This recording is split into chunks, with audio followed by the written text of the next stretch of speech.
They decided it had to be in the spring, so it had to be after the vernal equinox, vernal from the Latin vernalis, meaning spring, equinox, equal, night and day.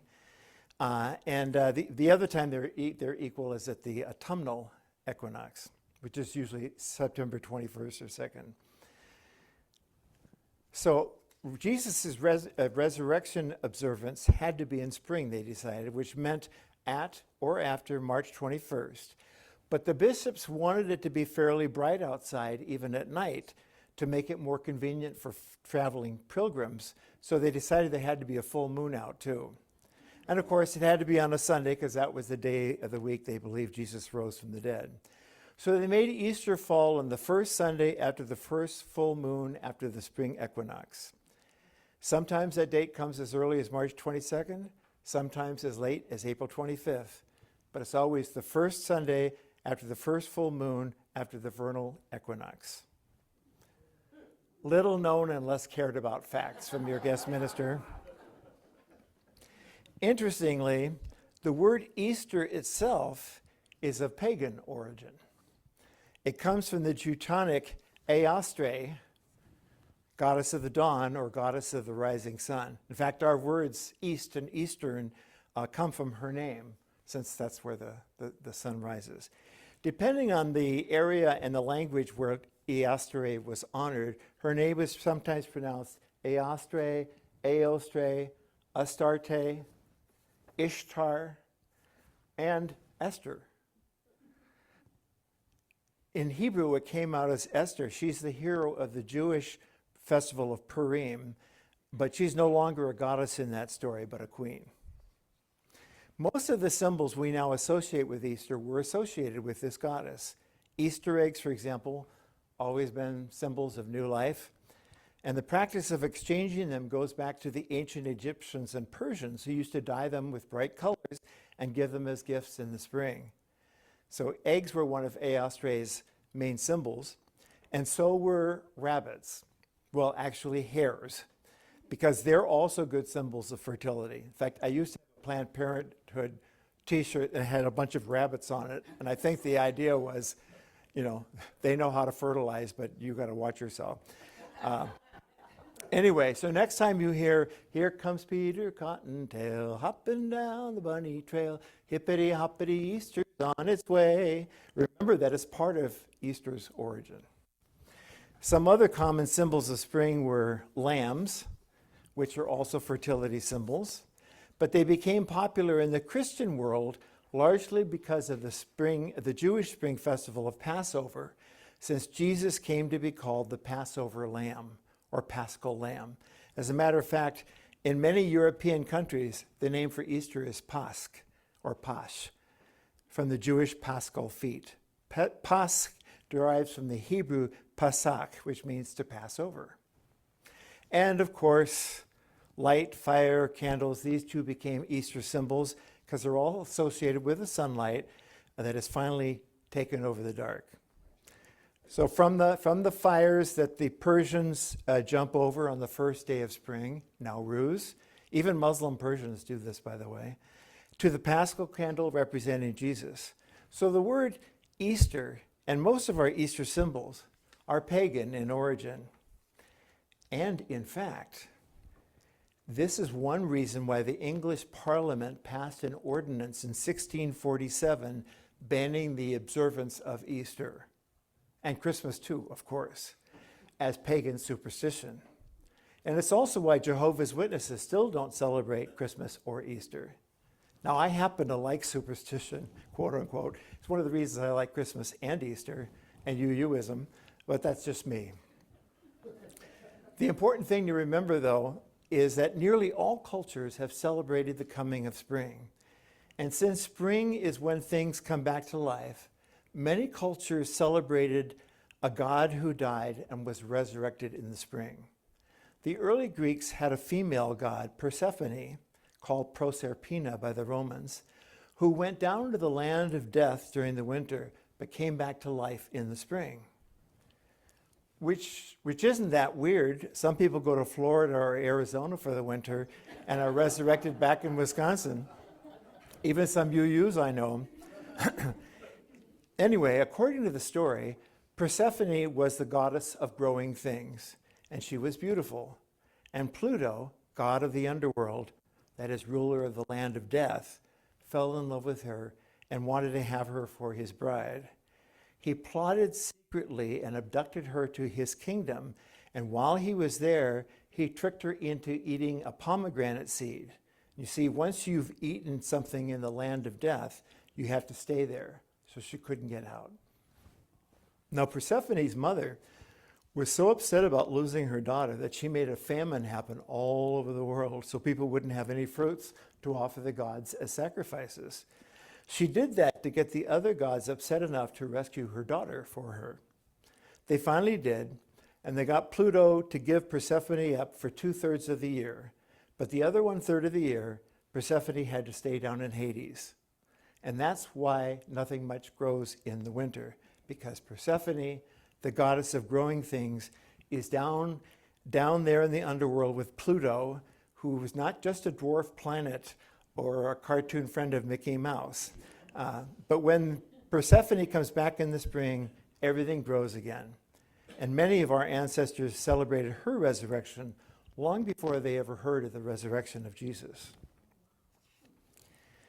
Anyway, we know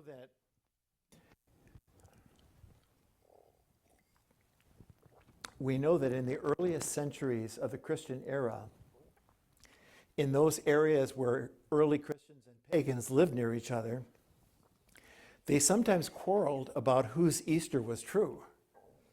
The pagans would note that they had been celebrating their God's resurrection centuries before the Christians had. And of course, they were right.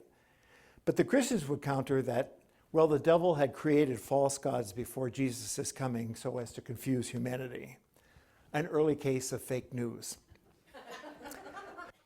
As you can imagine, that wasn't a very persuasive argument for most pagans since they had a resurrection first. What both groups seemed to lose sight of was the fact that, regardless of differences in theology, springtime is a season of new life, of renewal. It's a time when the light overtakes the dark and hope overcomes despair. And we see it all over the world. Buddhists, for example, celebrate Buddha's birthday in the spring. Jains celebrate Mahavira's birthday in the spring. Zoroastrians celebrate Zarathustra's. There's, of course, the Jewish spring festival of Passover, which I think started this last Sunday night. The Hindu celebration of Holi, where they throw bright-colored powders and water on each other. Shinto Setsun Bunsai, the bean-throwing festival in Japan. Bahai New Year, and Chinese all spring festivals. You see, regardless of theology, people all over the world have looked at the earth in the spring, and they've seen the ice slowly melting, and they have taken that message into their hearts. And they've decided to let the ice that divides us from one another melt too. You see this when we have a particularly nice day after a cold spell. You ever notice that? People talk to each other more. They greet strangers. They go out of the way to open doors or let someone in line get ahead of them. They offer to carry a heavy package, or they just smile. Regardless of theology, people all over the world have looked at the earth in spring and seen shoots come up from seeds that have lain dormant under the ground. And they have taken that message into their hearts and decided, maybe I too can sprout in some way. Maybe some seed that's lain dormant in me for too long can be nourished back to life. Maybe there's even something in the world around me wishing to come to life if I'll only look carefully. This is the original meaning behind all the other Easters. And I don't say this to take away from any of the other spring holidays. But today, as we are now in the third week of spring, I ask you to look at your life maybe in a new way. Have you been holding on to something that's no longer helpful? Something that is perhaps keeping you from seeing the people around you, the world around you, as you might see them.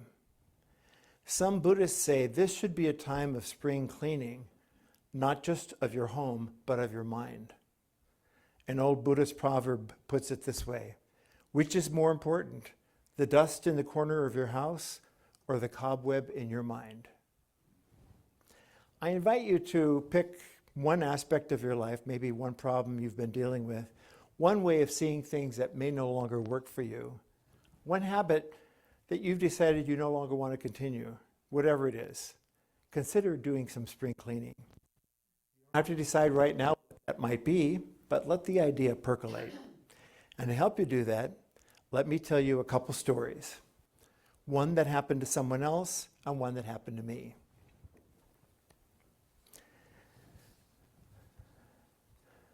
The first one is about a woman named Hazel. Hazel loved to sing. She loved to sing so much that she decided to join her church's choir. The problem was she couldn't sing on key. That wouldn't be a problem for us, but apparently at the church she was at, that was a problem. So they told her she'd have to drop out. Now, Hazel was getting up in years and lived in a rundown apartment building where mostly people living on Social Security lived. And one day, Hazel noticed a young, kind of hippie-looking guy moving into one of the tiny apartments. He had a great big beard and long hair, and all the other tenants started talking about how worried they were about him. "We're in real trouble now," said one lady. "Once these tough-looking characters move in, they always take over." And people in the apartment building started putting extra locks on their doors, just in case he was a thief. Well, Hazel was a little worried too. And one night she came home later than usual, and as she went up the stairs, she saw this hippie-looking guy in the hallway, and she was frightened. She almost wanted to scream or run back down the stairs, but instead, she started to sing. In her own off-key way, she started to sing the first song that came to her mind. "When you walk through a storm, hold your head up high, and don't be afraid of the dark."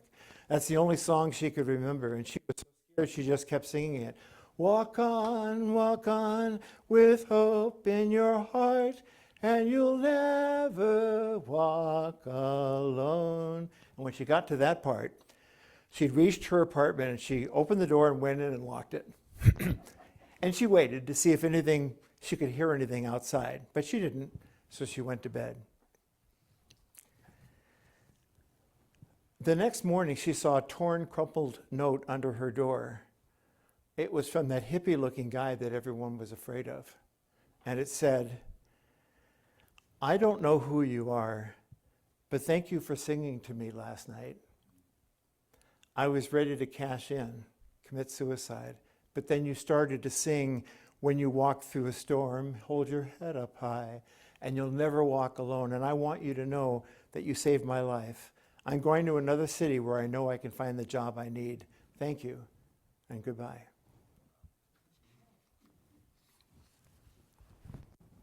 And here's something I witnessed about 25 years ago. It was a day in spring when I was dropping off a sermon that a member of the church I was serving then had agreed to type it up for printing. When I came over to the house, her young son was out in the front yard picking dandelions, and he was having a great time. He had a whole bouquet of them, and he asked me if I wanted some to take home, and I said, yes. We went around picking more. And you could tell that he thought he had the most beautiful bouquet of flowers in the world. He had a pile of weeds, and he thought they were flowers. And I remember thinking at the time that the only reason dandelions are considered weeds is that we call them that. One could think of them as very hardy wildflowers. Now, I'm not going to suggest that any of you go out and seed your lawn with dandelions. You probably don't need to. But I would suggest that there may be some things in your life, maybe even some people, that you've always thought of as weeds, which you could see differently. I don't know what those might be for you, but I think you will know when the time comes.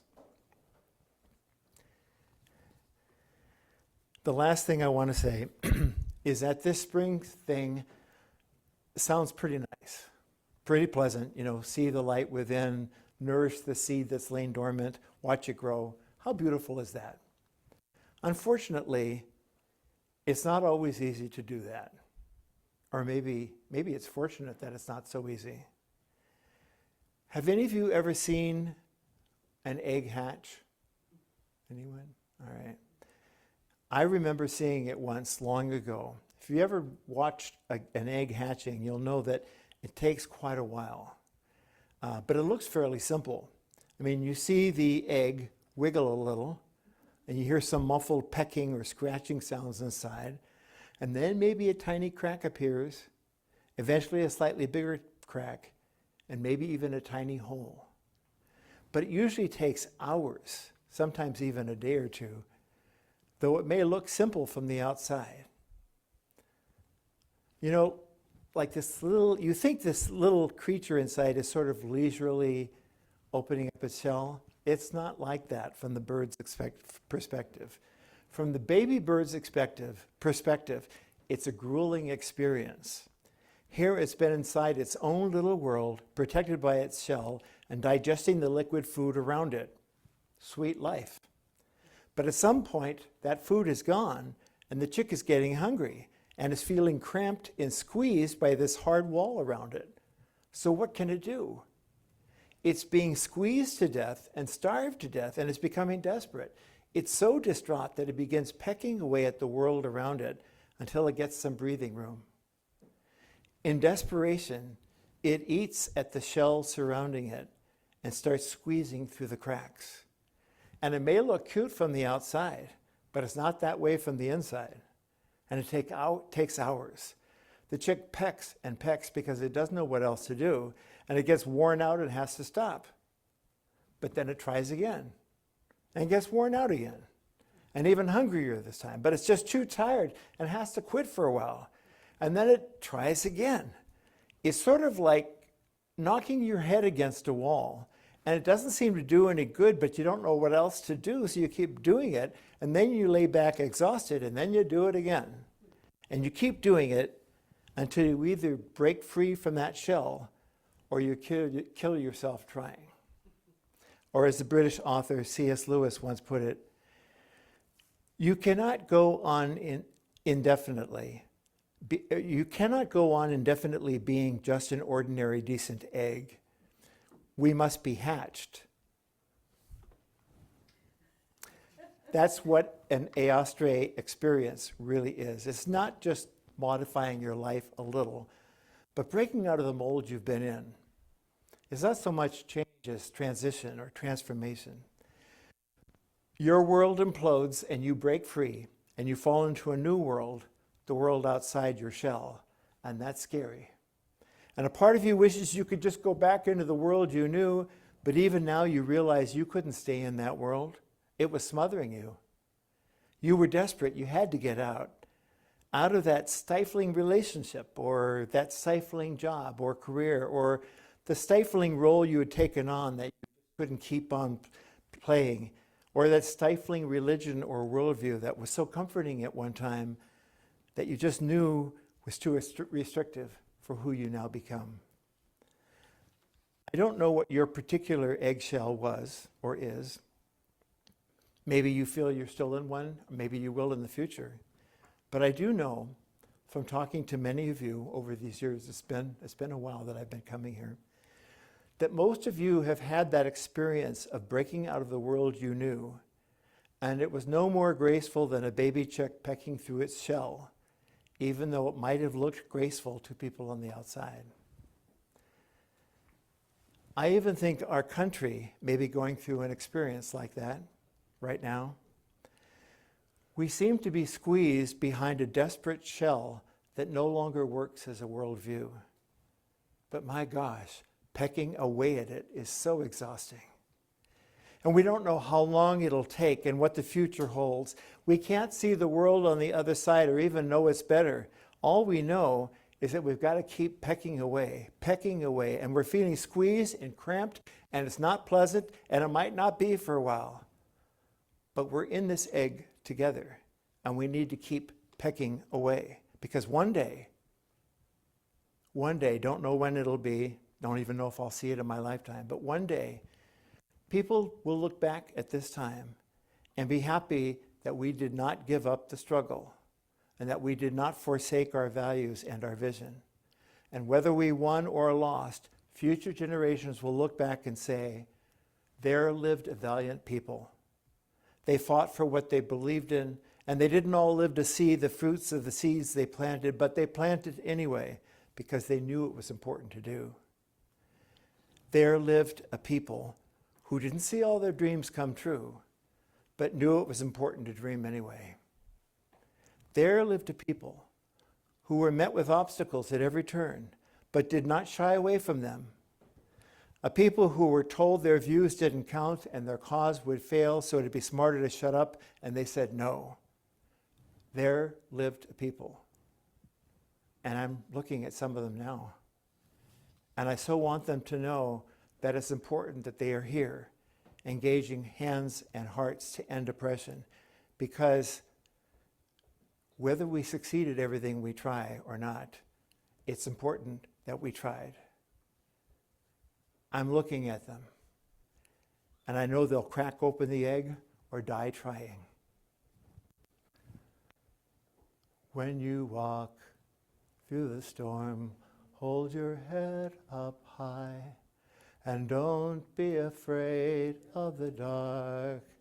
At the end of the storm is a golden sky and the sweet silver song of a lark.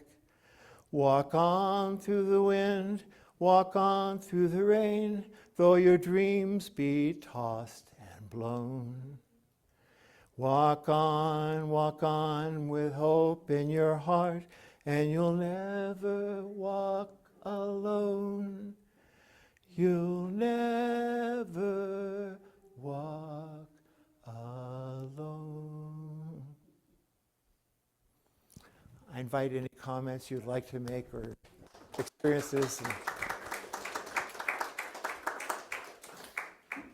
And when you have questions or comments or examples of experiences that you've had that are Easter experiences.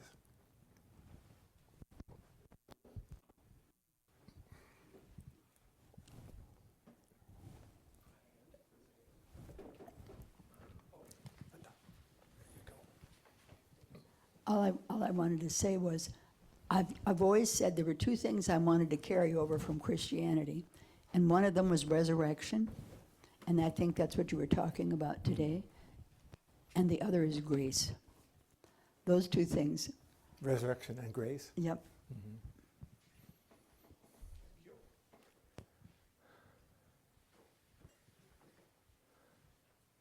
There we go.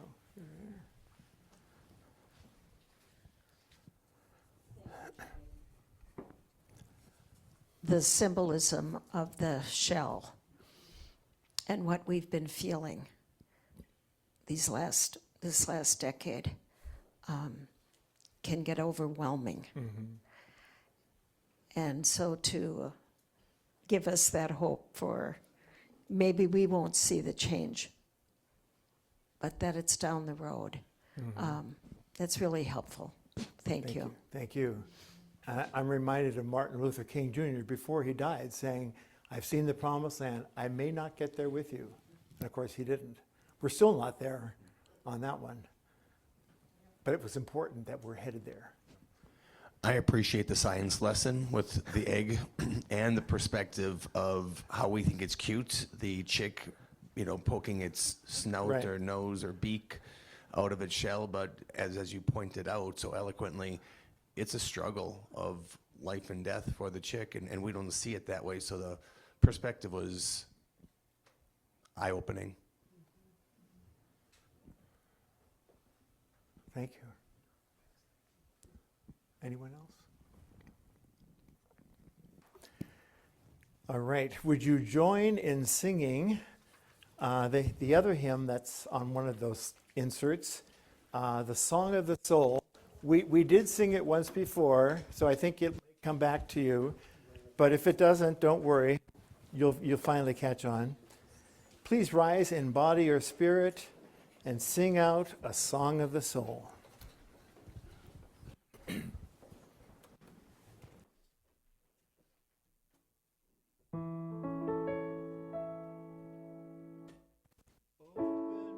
mine eyes that I may see glimpses of truth thou hast me. Open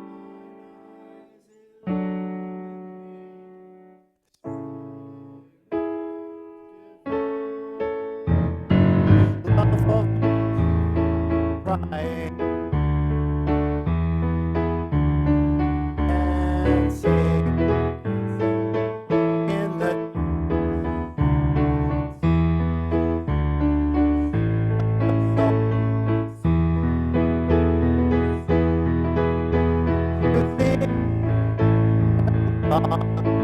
we can see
Happy spring, happy Easter, happy Passover. And today I prescribe for you, if I were a doctor, I would prescribe this for you, at least one telephone call or text message to someone you love today, at least 2 smiles to people you're not sure deserve it, at least 1 hug to a pet or a friend or a stranger, and at least 1 sunrise to look at in the weeks ahead, and more love than you can stand. This service of Eastering is ending. Your service to the rest of the world is beginning again. Join now in singing Shalom, my friends. We'll do it once in unison and then once as a round. Shalom, my friends. Shalom.